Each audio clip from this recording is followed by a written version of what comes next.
Welcome, ladies and gentlemen, to your magical moon message. This is the peace dealer, moon in Pisces, sun in Libra. This is actually going to be an amazing conclusion to this lunar cycle before we restart in Aries with Chiron in the middle of the gauntlet. So we're going through Neptune, and the moon is 6th house to the sun in Libra relative to this new moon in Libra cycle that is now literally integrating the activation of this new persona, socially indicative of a new alter ego or a new activation of superpowers that with the moon in Pisces you are gaining experience to legitimately integrate into your behavior. This is like learning a new power and then actually mastering that technique to where you can actually incorporate it socially with others into your lifestyle. And that's it. I can honestly end the magical moon message right here.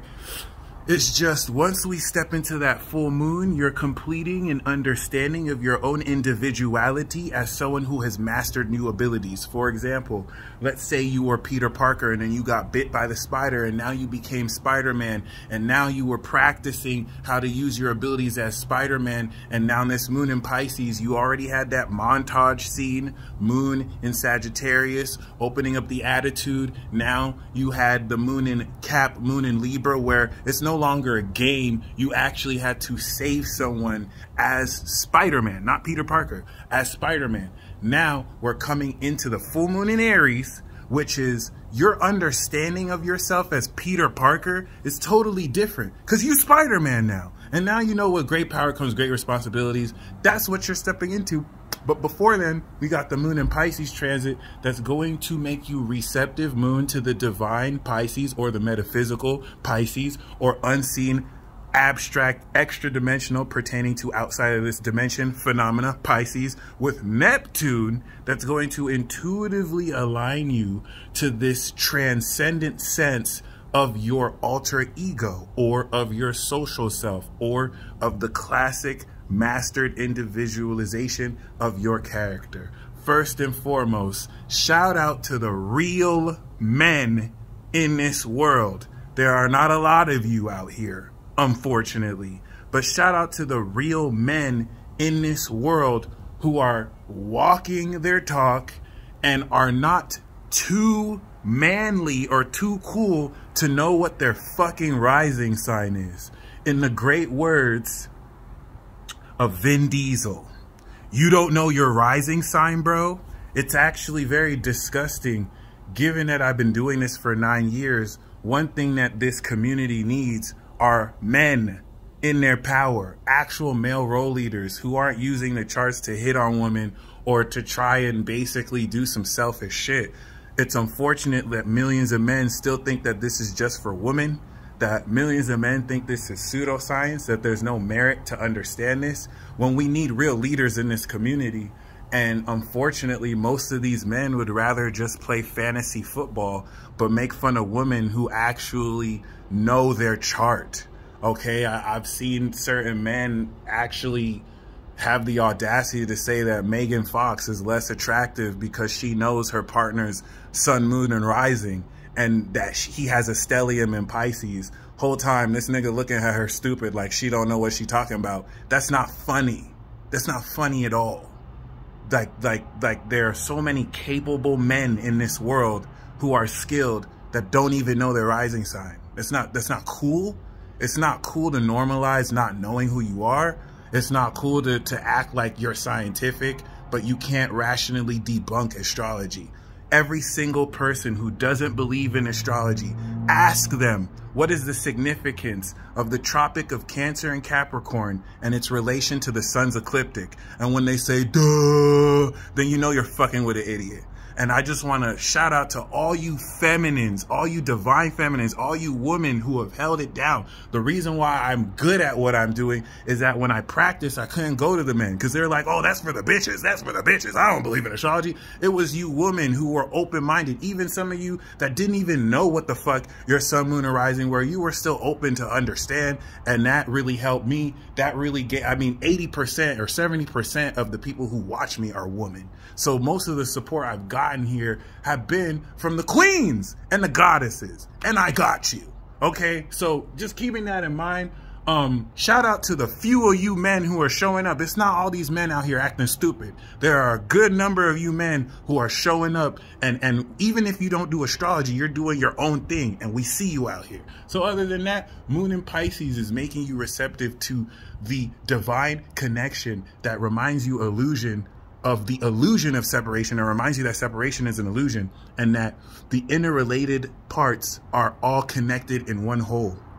You're integrating a very supernatural understanding of your entire life's experience, bridging the astral realm connection of Neptune to bring the fullness of your dreams, your unconscious mind, and dare I say it, because this gets some of y'all in your feelings, supernatural abilities that you spent your whole life building neural pathways in your brain to attain are actually coming online. This full moon is going to activate such an understanding of your identity relative to this evolution post moon conjunct Jupiter retrograde directly trine Libra sun. This isn't a fucking game anymore. This is the second boss battle, and the sun is square Pluto. I just got approached by a family member who wanted me to do you know what, and was not able to give me any facts about why I should do it outside of anecdotal fear mongering. And I realized, you know, at the end of the day, I have to practice what I preach. And I'm not telling anybody that they shouldn't do something or should do something, but I will encourage people to stand by their convictions. And regardless of if you feel outnumbered, don't stop standing for your beliefs and be willing to die for them. I know I am. I just, you know, certain things I know about myself that might make that impossible. But I will always be able to possibly stand up for my beliefs. That's for sure. You really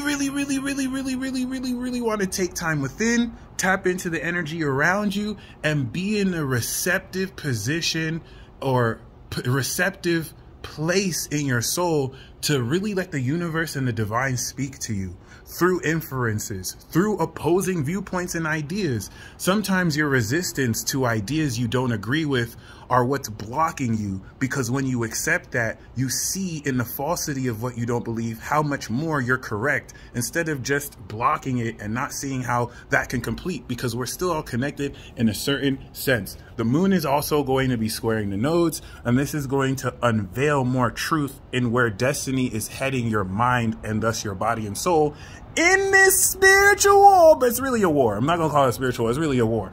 Outside of that though, Mercury's still retrograde, Jupiter's getting ready to go direct, and with the moon that's going to sextile Uranus and Taurus, that's manifesting this unconventional sense in your own physiology, you're going to understand an abstract pertaining to phenomena that you can't analyze physically with your five senses, but extrasensory perceptions that will, through feelings, vibes, intuitions, insights, just give you the lowdown on not only what you're continuing to manifest, but also your deeper understanding of the world around you. Don't give up faith in humanity, mainly because it's already too late.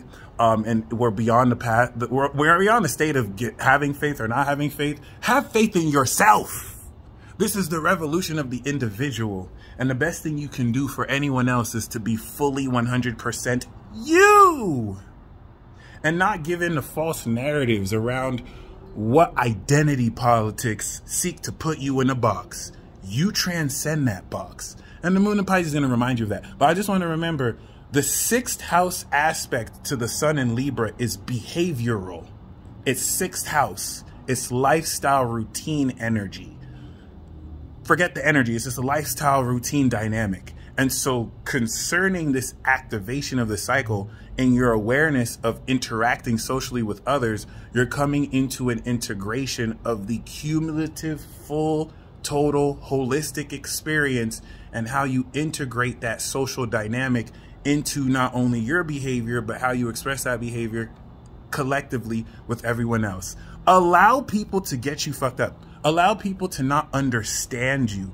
Let them deal with their own resistances. Don't make that your problem. Just keep being yourself. It's amazing. And outside of that, the revelations that Neptune is going to bless you with, when I tell you this is going to shock you, the moon that's going to square Venus in Sagittarius will show you a higher meaning relative to everything you've unveiled and uncovered. You think you understand yourself, but there's so much more to understand, and everything you've understood was just the setup and building blocks for even deeper gnosis. All I have to say is, provided that you're walking in the integrity of you and taking responsibility for your own actions, keep killing it. Don't let a single other person within their own drama give you the impression that you're not doing anything right because your actions or ideas go against their philosophy. Provided they're not willing to give you facts, but just anecdotal rhetoric, you can tell them to suck your dick. But, you know, maybe you might think that's disrespectful. Then tell them to suck your dick respectfully. I'm not really playing around anymore. You're going to see me take more of a militant attitude because, as you can tell, we're in the middle of an apocalypse with bioterrorism running rampant and just a lack of accountability and authority figures that, you know, are not supposed to lie to us, but are. Shout out to James O'Keefe and Project Veritas, because they one of the only few people doing their job and, you know, showing us what the revolution of the individual looks like. Shout out to those of you who are thinking critically and not allowing other authority figures to think for them. There's nothing wrong with taking advice and professional opinions from other people, but there's everything wrong with letting people basically tell you how to think and allowing yourself to get censored whenever you say something that goes against popular narratives. Let me tell you something. After this full moon, it's kill or be killed. And I'm not telling this to you to be afraid. I'm letting you know this to be empowered, because you did not just go through this cycle just dilly-dallying. You've awakened and activated so many core aspects of yourself, and it's time to let it shine. And so as you integrate this divinely, have and give thanks for the partnerships you've activated that are here to assist you in this journey. And to those of us in the same guild, it's time for us to kick ass and take names. We are all indirectly and directly connected. And as much as people want to spread negativity towards you, they didn't say it to your face. They don't want that smoke. Wear that as a badge of honor, knowing that there's not a single person that can step to you when you stand in your integrity, and that you are protected, and that we don't fight this war alone, and that you are never alone. So other than that, I really hope you enjoy this weekend. This is actually going to be very fucking awesome, despite the danger that lurks ahead. Danger really for those who refuse to accept reality and refuse to accept the truth of who you are. The truth of who you are is that you are a soul. You are not a nationality. You are not a gender. You are not a sex. You are not some label that some interest group wants to lobby to. You're not a member of a Republican or a Democratic Party. You're not vax or anti-vax. You're a fucking soul, and you have a spirit, and your body is the medium with which you express your spirit from your soul. And so discover the true nature of that soul, as the moon in Pisces will reveal more divine understanding for you to integrate. And if you don't know you're a badass motherfucker yet, maybe this transit will help you realize that. Once again, shout out to those of you who are putting on, shout out to those of you who aren't afraid to actually share these unique eccentricities and modalities that a majority of the world wants to act too cool to know. I mean, can you imagine a whole group of people thinking that they're too cool to understand their moon and rising sign, but will critique other people who actually know it, when the whole time they've never read one chart in their life, but they suddenly know and are an expert that astrology is bullshit? You motherfuckers are just adorable. And for those of you who actually keeps it real, shit, I wish I had a Megan Fox who knew I had a stellium in Pisces. I see you, queens. I see you, goddesses. Thank y'all. Y'all stay blessed as always. Godspeed.